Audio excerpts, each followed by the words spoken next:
নমস্কাৰ বন্ধু বান্ধৱীসকল, Deepika kitchen and ব্লগছৰ আন এটি ৰেচিপিলৈকে আপোনালোক আটাইকে আদৰণি জনালোঁ। গণেশ চতুৰ্থী উপলক্ষে ঘৰতে কিদৰে আপোনালোকে মোদক বনাব তাৰে ৰেচিপি এটা লৈ আহিলোঁ। আশা কৰোঁ আপোনালোকে ৰেচিপিটো চাই ভাল পাব আৰু ভাল পালে ভিডিঅ'টোত লাইক, কমেণ্ট, শ্বেয়াৰ আৰু চেনেলটো ছাবস্ক্ৰাইব কৰি কাষত থকা বেল আইকনটো প্ৰেছ কৰি অন কৰি ৰাখিব। তেতিয়াহ'লে আহকচোন ৰেচিপিটোৰ মাজলৈ যাওঁ।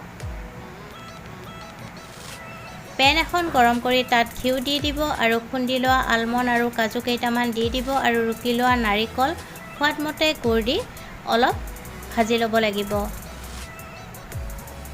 যেতিয়ালৈকে গুড়খিনি গলি নাযায় তেতিয়ালৈকে ভাজি উঠাই ৰাখিব। পুনৰ পেনখনত ঘিউ দি দিব আৰু ঘিউখিনি গৰম হ'লে তাত একাপ চুজি দি চুজিখিনিও ভালকৈ ভাজি ল'ব লাগিব। সোৱাদমতে চেনি দিব আৰু চেনিখিনি দি ভালকৈ মিহলাই ল'ব আৰু এতিয়া তাত জোখমতে গাখীৰ দি গাখীৰখিনি ভালকৈ চুজিৰ সৈতে মিহলাই কিছু সময় ভাজিব লাগিব। এতিয়া এটা পাত্ৰত চুজিখিনি উলিয়াই ল'ব আৰু তাত অলপমান ঘিউ দি দিব আৰু ঘিউখিনি দি আটা মঠাৰ দৰে ভালকৈ মঠি ল'ব।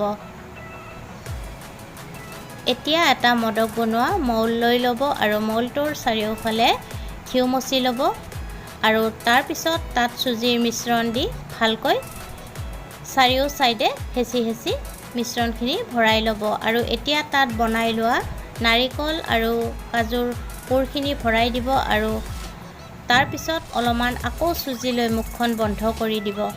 এয়া দেখিলেনে অতি সহজতে মোদক ৰেডি হৈ গ'ল। ঠিক তেনেকৈ বাকীকেইটাও আপোনালোকে বনাই ৰেডি কৰি ল'ব। যদি আপোনালোকৰ মোৰ এই ৰেচিপিটো চাই ভাল লাগিছে তেতিয়াহ'লে ভিডিঅ'টোত লাইক কৰিব, সময় হ'লে কমেণ্ট কৰিব আৰু যিসকল ভিউৱাৰ্ছে পোনপ্ৰথমবাৰৰ বাবে মোৰ চেনেলত ভিজিট কৰিছে প্লিজ চেনেলটো ছাবস্ক্ৰাইব কৰি কাষতে থকা বেল আইকনটো প্ৰেছ কৰি অন কৰি ৰাখিব। তেতিয়াহে মোৰ আহিবলগীয়া ভিডিঅ'ৰ ন'টিফিকেশ্যনবোৰ আপোনালোকে সৰ্বপ্ৰথমে পাব। পুনৰ উপস্থিত হ'ম এটি নতুন ৰেচিপি ভিডিঅ'লৈ। আজিলৈ আহিলোঁ। ভিডিঅ'টো শেষলৈকে চোৱাৰ বাবে আপোনালোকক বহুত বহুত ধন্যবাদ জনালোঁ।